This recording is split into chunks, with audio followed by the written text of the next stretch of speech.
5 years old? You can't even swim without floaties, and you want to lop off your dick. Yeah, no, that's. I mean, the parents. I'm not talking to the 5-year-old kids because you can't even use these words.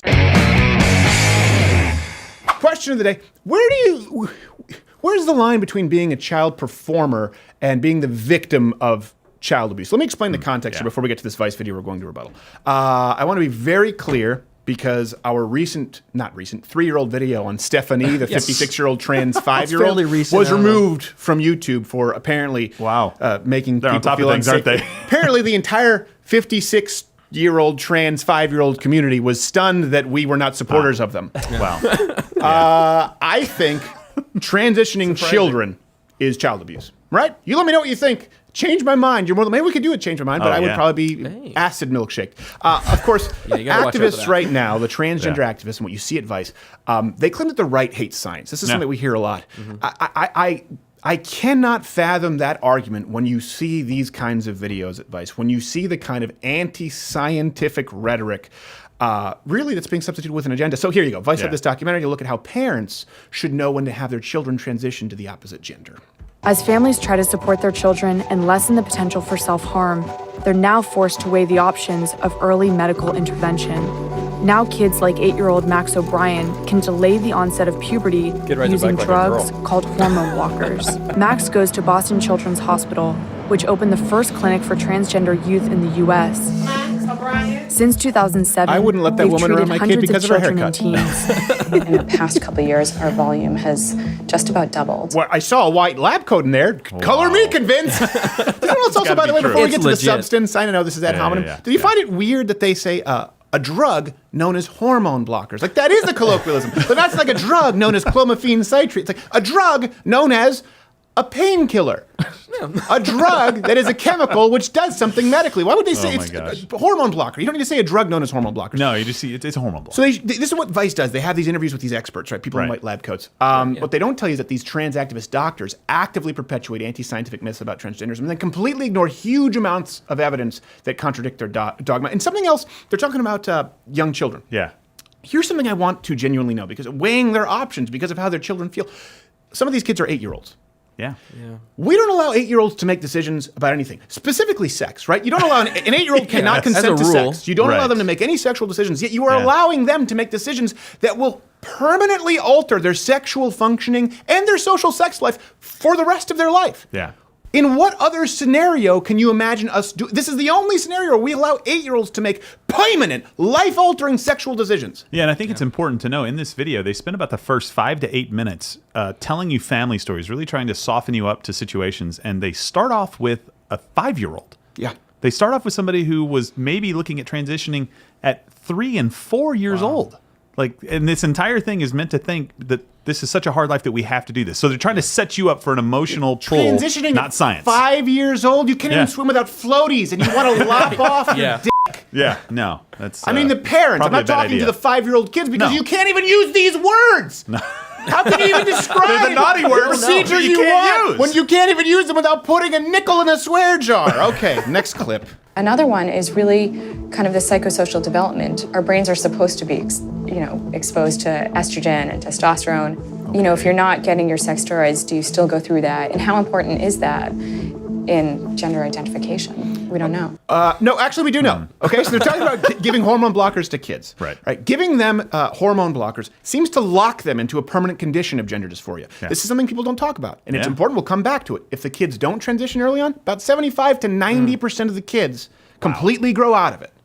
But if you look at those who undergo the puberty blockers, drugs, commonly known as hormone blockers, but what are they uncommonly known as? You wouldn't be able to pronounce it. Well, just say hormone blockers. If you look at the kids who undergo hormone blockers, the number drops from 75 to 90% who grow out of it to zero. Grace! Oh, wow. Okay? That's incredible. So let's get to some of the other myths that you see in this video. They try to also tell you that puberty blockers, hormone blockers are reversible.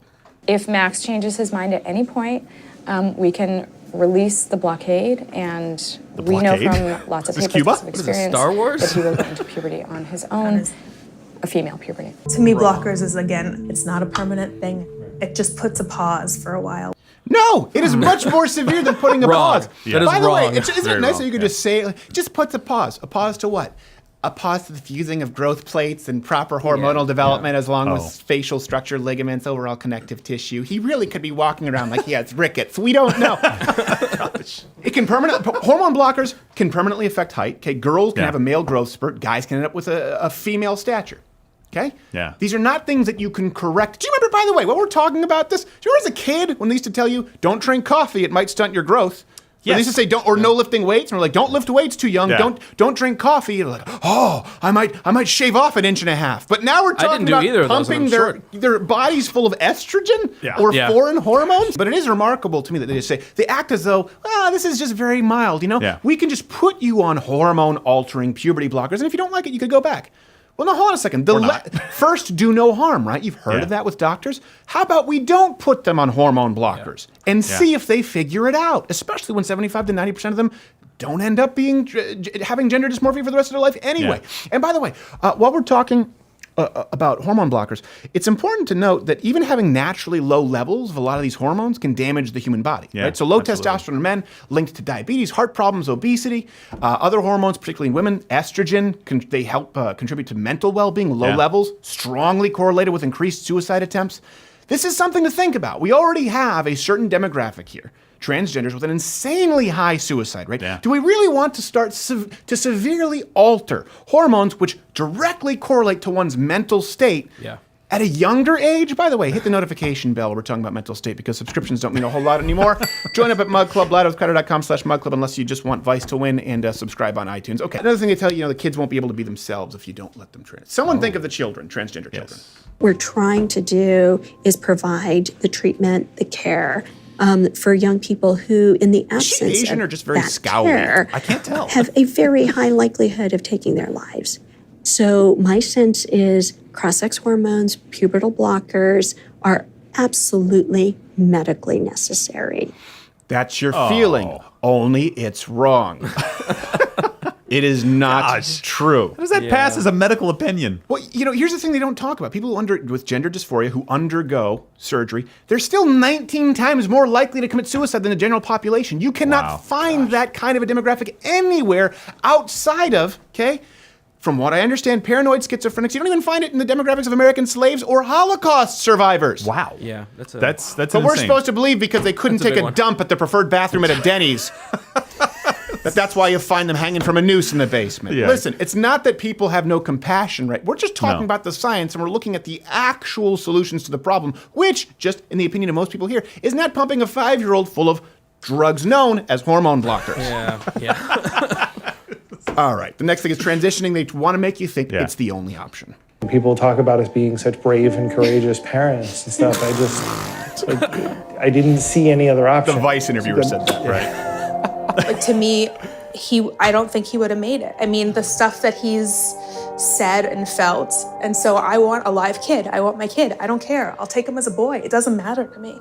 I don't know. People just say I'm a brave, courageous parent. I don't consider myself a hero.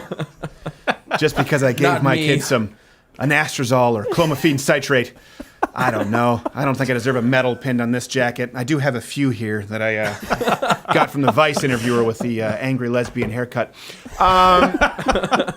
Jeez. By the way, none of this is true. We feel like we would have lost her. They're talking about a 5-year-old. How many 5-year-olds are committing suicide? 5-year-olds don't talk like this. They don't. No. They don't. In the video, a 5-year-old goes, "I am happier now. I'm more fulfilled because I am comfortable in my own skin." Like, what are you, Wendy Williams? They're still going to be 19 times more likely to commit suicide than the general population. That's what I mean. If they go through with the transition, right? Yeah. Now, if you get them therapy, even without therapy, but specifically with therapy, the numbers get better. 75 to 90% of those kids will grow out of it.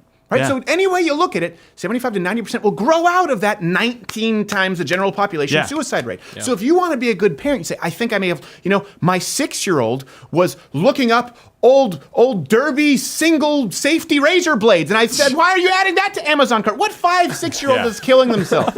Right. Yeah. That's an actual brand of Okay, I was about to double-edged say, I don't know safety what you're razor, talking about by there. the way. That's what Yeah. Michael Keaton was using in Pacific Heights. But so I would say, if you, as a parent, if you put those two stats next to each other, you can have 19 times the suicide rate, or 75 to 90% chance that things are going to get better. Right, regardless It's of easy to whether you pick. DVR RuPaul's pick. Drag So Race or hard. not. Yeah, this isn't a hard question. This is the only option. It's like overweight people who go straight to getting lap band. It's like, well, hold on a second. Did you exercise? Did you diet? Did you go to the nutrition? Stomach staple. No, how about you just revoke your Trader Joe's snack aisle card? I don't know if they sell cards specifically for straight, but it is. Probably don't. They are not as healthy as you would think they are. Definitely not as healthy, but it does seem to be the wrong way out of the solution. Also, completely unrelated, but 40% of those patients are overweight again in 5 years. Which, again, would correlate to this Dang it. idea of the quick out that these kids are not going to have. They're not going to be plagued by mental disorders for the rest. If you don't solve the mental issues here, okay, you don't solve the likelihood of a suicide rate. That's the truth. If you're talking about helping these children, putting them into anyway, let's go on to the next. There is no next clip. This is it. There's too much. It's a 28-minute video. I wish there were more there. We went to the transgender town hall that one time. Remember in Vermont, and it was banned from YouTube with Dr. Rex Butt. Remember that? They were unfortunate name. They were coaching us on how to put our kids through hormone replacement therapy. Yeah. It's really scary when you have doctors, you have entire medical practices they're practicing this on gender theory, not science. Right. And a lot of the reason for this, that you're seeing this, there's a bigger reason at play here. The left wants to criminalize everyone who doesn't recognize this. Doctors, pastors, coaches. You look at some of the bills that have been proposed, right? If you don't use we already see it in Canada. If you don't use the proper pronouns, not only proper pronouns, I should say, if you don't use the pronouns that someone determines on a day-to-day basis and it changes on any given day, they want that to be criminalized. It's even scarier when you think that these people they also believe that healthcare is a human right. Yeah. So it just shows you there's no limit to what they'll demand. And it's this not all about falls under catastrophic healthcare. care. Yeah. It's not about basic care. It's not even about birth control. It's not even about providing 16 out of the 21 birth controls that you see with Hobby Lobby, so they show up and they protest and they have Sandra Fluke. It's about all the way up to drugs known as hormone blockers for 7-year-old kids. Yeah. And they believe this should be subsidized by the taxpayers, who, by the way, can have no say in helping children transition to the opposite gender. That's incredible. And one thing I hear a lot of people say, like, this isn't really a big deal. You know, the free speech stuff, the kids on campus, the gender stuff, the culture war stuff. Let's just talk about, it's the economy, stupid. But we are literally talking about completely eliminating the entire concept of gender, by extension, the family, the nuclear family, the central building block for all of Western civilization's way of life. This is probably the most important issue that we're facing today. Saying that men and women are of no intrinsic value, are not unique, and are fundamentally interchangeable from as early as 5 years old. It will make us worse husbands. It will make us worse fathers. It will make us worse mothers. It will make us worse parents overall, and it'll make us a weaker people. By the way, this is all done predicated on the idea that doing this is compassionate. Well, you know what? You are putting these people into an estrogen injected shallow grave. And I hope you feel good I hope your white guilt is worth it. Hey there, if you like this video, this is the part where I would usually tell you to subscribe, but I can't do it anymore.